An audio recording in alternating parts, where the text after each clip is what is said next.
Our next speaker, I'm so happy she's here. Her resume is so long, the event would be over before I got it. She's the head of 55K, 55,000, which she'll explain to you soon. Her name is Miss Wheeler, and she's also on the Kentucky School Board. She's been in charge of that. She's been in the Metro government for many years, in charge of the health department. Her resume is longer than my fantasy football list. So I'm going to just introduce her as Miss Wheeler, and I'm just so privileged she's here. I'm so glad she works in Louisville, and thank you.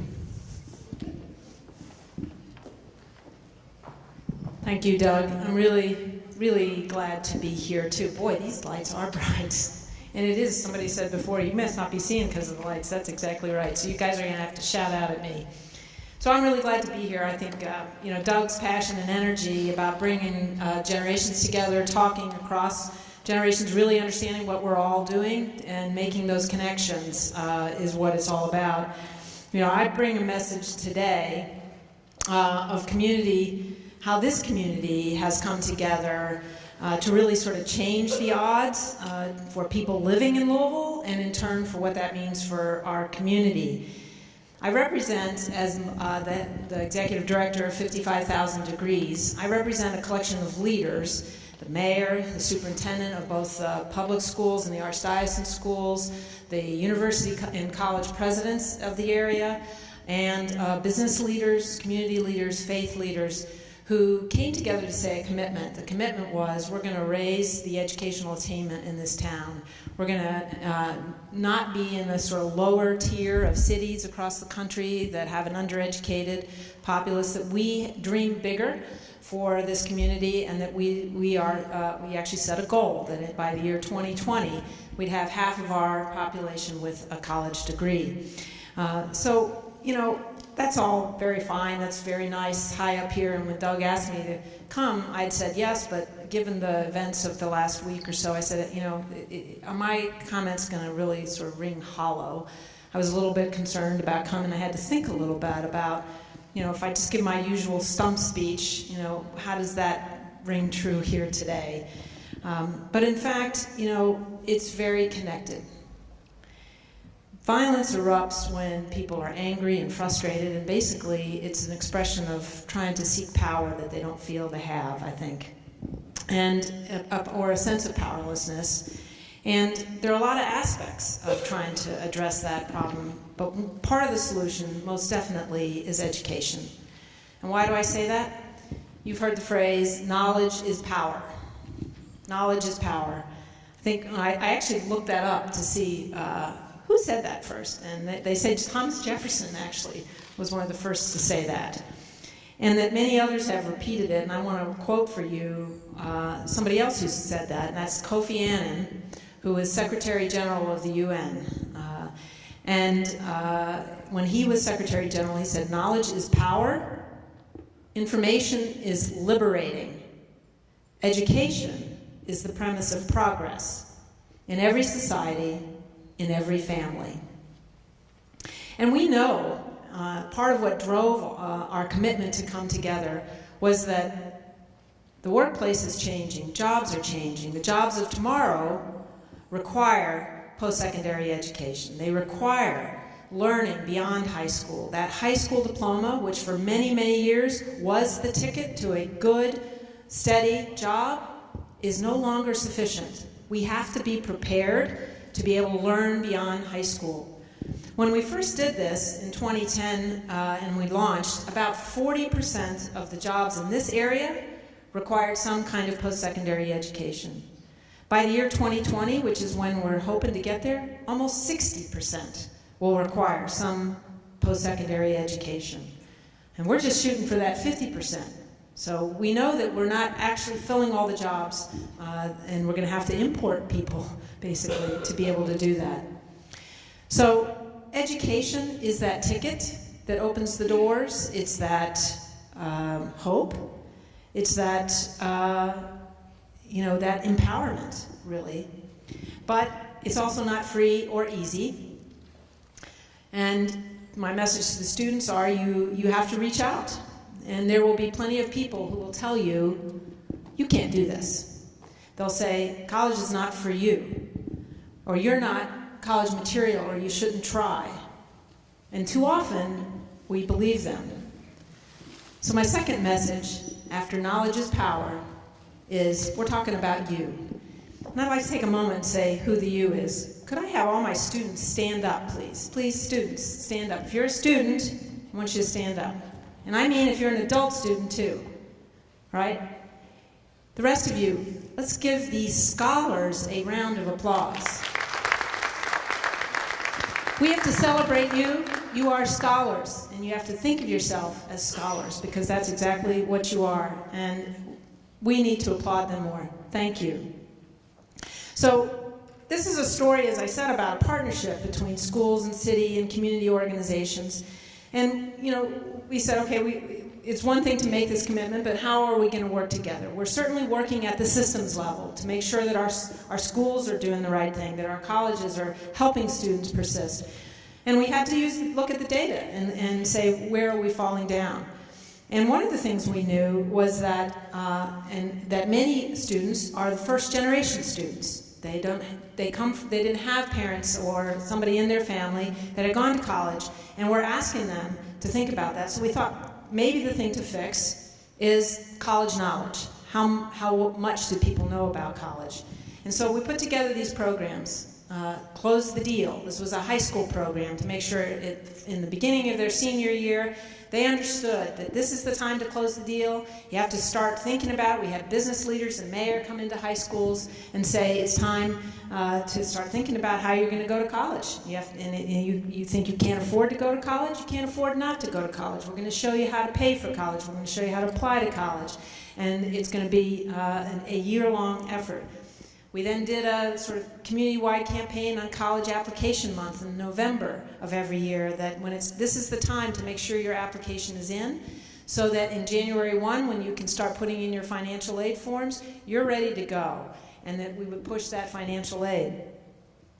But this story, did increase the number of people applying to college. It did increase the number of our seniors who were filling out their financial aid forms, but we found that we still had a 20% gap of those who did all those things but didn't show up at college the following fall.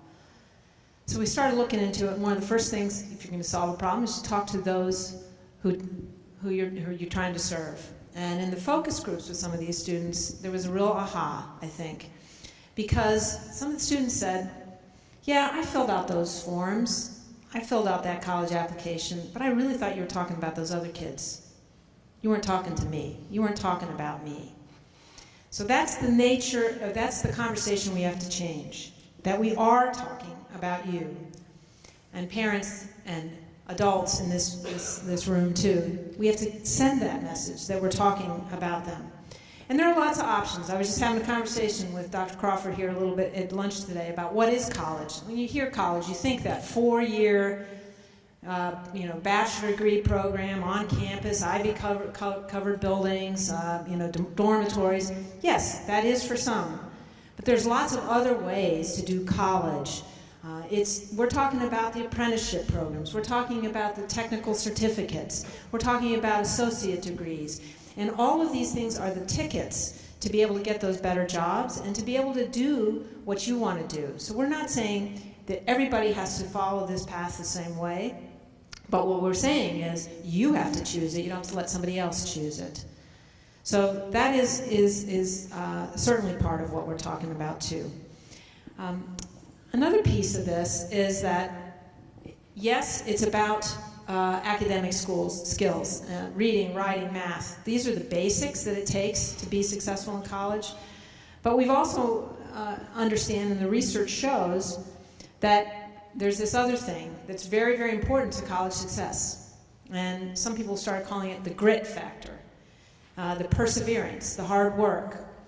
For those of you who are in this field and want to learn a little bit more, look at the TED talk by Angela Duckworth about the grit factor and what the research has shown about how, really one of the things that differentiates those who succeed it's not just IQ or natural native intelligence, it's about hard work.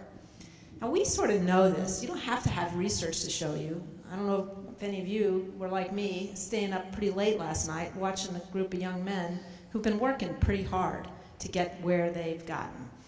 And those two teams that faced each other last night, you could see the hard work, dripping off of them. It takes hard work to be able to achieve at that high level. We saw it with these drumline students here. They didn't get to where they are by just showing up every now and then. It takes hard work. The Black Achievers, you're hearing them saying they're showing up every Saturday. Every other Saturday. Okay, every other Saturday, but for a long time, right? And it's hard work. I mean, it takes that perseverance, it takes that grit factor. So, college is within your grasp. It takes hard work. It's your choice. One of the things we're trying to do is look at the data and point to what are the strategies where we're going. But one of the key ones that I want to emphasize today is that Count Me In effort. It's really about people stepping up and saying, I'm going to make sure that some people, my employees, my neighbor, my son, my parent, is going to get their degree. One of the key groups that first stepped up on that was a group of African American leaders who were angered by that, as we all should be, by those gaps that I was talking about in that video, and said, we're going to make sure that we're going to close that gap. To do that, they said we need to have 15,000 of those 55,000 degrees be obtained by African Americans. And so they've started a thing called the 15K degree initiative. So you may hear people talking about 15K. We're talking about everybody being able to pursue that college dream. The other thing that we're trying to do is provide some tools, and I'm just giving you a little preview that at the end of this month we're going to be releasing a thing called Destination Degree, which is trying to say, okay, what does it take to be on track to get to college? What are the milestones and benchmarks? And in this community, if I'm on track, how do I boost my chances? And we'll connect you with resources, and also if you're off track, how can I get back on track? So those are the kinds of resources that we hope will be available then to parents, counselors, students themselves. Because in the end, this is a message about student empowerment, about our youth saying, this is my goal, this is what I want, and insisting that the adults around you help you. Ask for a mentor, ask for an advocate, have somebody help you, celebrate you for the scholarship and the dedication and that hard work that you're doing. And to the rest of us, it takes a village. You've heard that many times today. But everybody has a role. That's the effort of Count Me In. If you really want to make that commitment firm, I encourage you to go online at www.55,000degrees.org. Take the pledge. Make yourself say, I am going to do something. And we're not asking you to tell us what you're doing. We just want you to say, I'm going to do it. I'm either going to get my own degree if I haven't finished, or I'm going to help somebody else get theirs. There are lots of ways to help. Celebrate those student successes. Help students explore options so that they can dream about these variety of pathways they can go. Give them experiences like those college visits that Miss Lynn was talking about. Encourage studying hard. Create the conditions to be able to study hard, where it's cool to be able to study hard, and help them dream big. And that's as much as I want to say today, I think. Thank you all.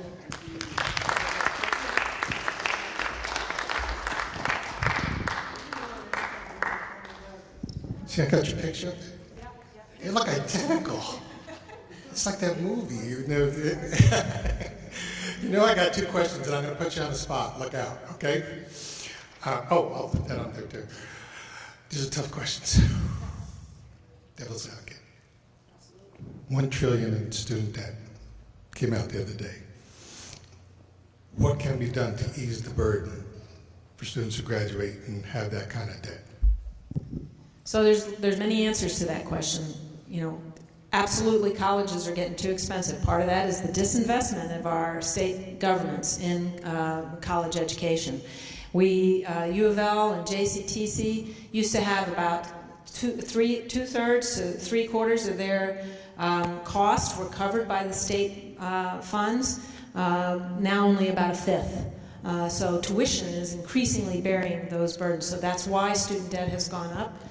But there's also a part of student debt is because we haven't really given good financial information to those loan takers. People are using those loans for living expenses, for doing lots of things other than studying and books and fees. So, helping to understand how to use debt and how to know when to take it and when not to take it. The return on investment to take out some debt for most college degrees is very good. But if you're going to take a $75,000 debt to get a $40,000 a year job, that doesn't line up. So a lot of people go into social work. We need social workers. But you need to find a way to pay for that college without putting that debt, because social work doesn't pay. So there's a lot of those kinds of decisions. We have to empower people to make better decisions. And lastly, we need more scholarships. There's no question, and we're trying to get the word out there about scholarships that are available in this community, that they're going unused. In fact, right now, if you go to the Community Foundation's website, they've got deadlines on scholarships that are running out that you need to get to. So we got to get better information out there about that. So sort of lining up, make good choices about debt.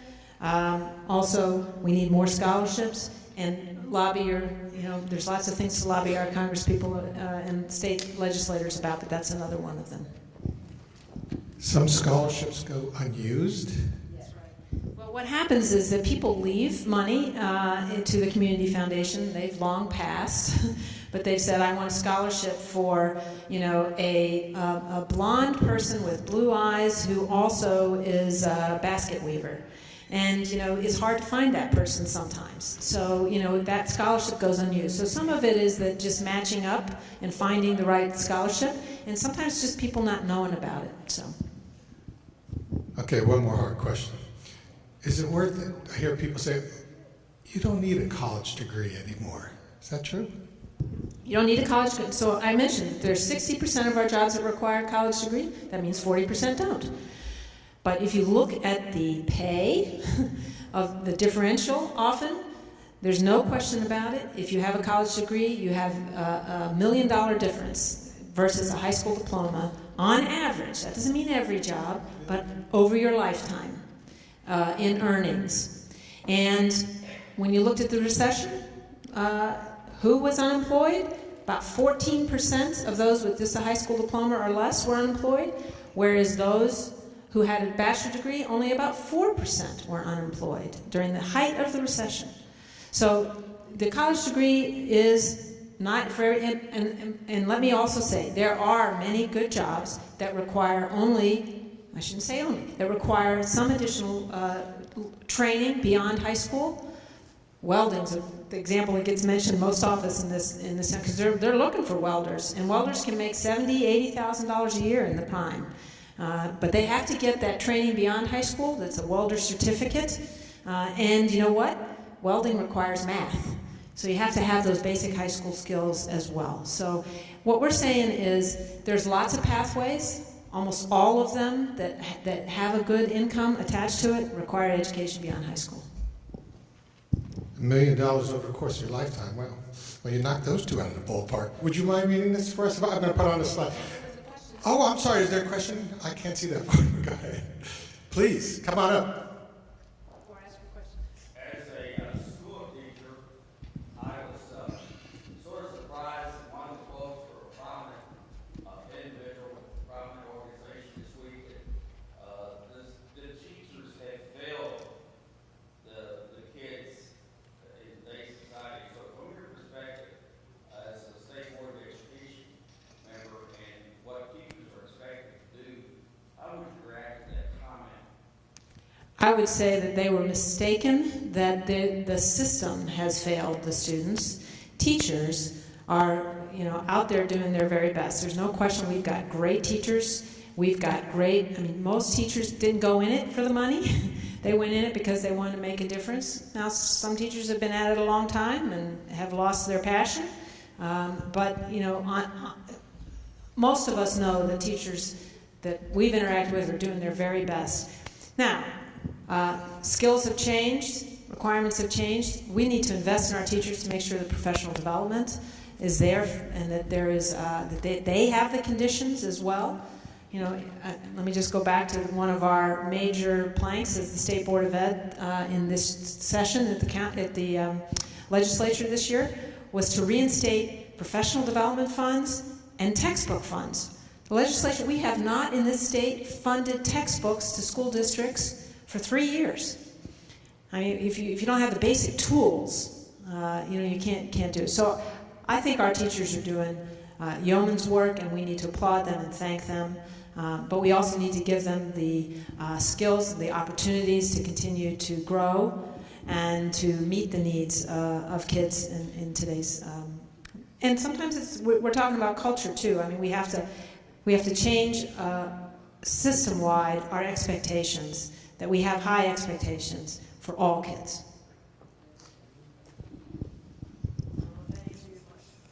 Sounded good to me. Again, where I'm faced with when we do our outreach program, Memorial Kid, where we go talk to kids, we're just disfranchisement where nobody cares. Everybody hung us out to dry and on the vine. In the state government right now, today and yesterday, they are debating a $20 billion budget for 2 years in the midst of discussions. Today and tomorrow, I think the legislature ends tomorrow. They have some major decisions regarding health, regarding education, and public safety. But just the same, our governor took the time yesterday to address this issue of youth violence and address YouthAlert. And I think that speaks volumes on the character of our people in government and our character of our state. I mean, $20 billion didn't keep the governor from paying special attention to it. So if you would do us the great honor with our great governor, would you read the letter he sent to us just yesterday? I would, Doug. It's my honor, and as a State Board of Ed member, as you said, I'm happy to do this. I had the occasion when I was working for the mayor for many years too, and often had to relay these kinds of comments. So I'm sure that Governor Beshear, if he could be here today, would deliver them with passion. Dear Youth Alert Louisville, on behalf of the Commonwealth, I send greetings to this interactive forum for youth and adults, and thank you for your collective efforts to help prevent violence and increase safety in our neighborhoods. Today, you will hear from local guests with wide-ranging and extensive experience, and also have the chance to meet halfway for informal interaction and discussion. As many have rightly observed, violence doesn't happen in a vacuum, and we must never lose focus on the need for community and family support in protecting our youth, creating safe environments, and educating them about making good choices and recognizing opportunity. We are accountable to each other, and there's no time like the present to renew our commitment to positive change and creating opportunity.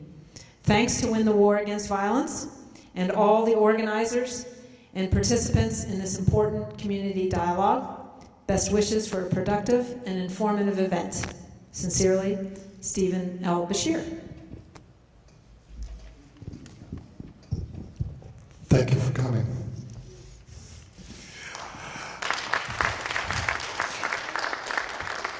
When the governor and us are on the same team, I'd say that's a pretty good team. And I would say everyone in Kentucky cares. Everybody cares. For every square block, there's enough leaders, there's enough advocates to tackle every problem. We just need to team up.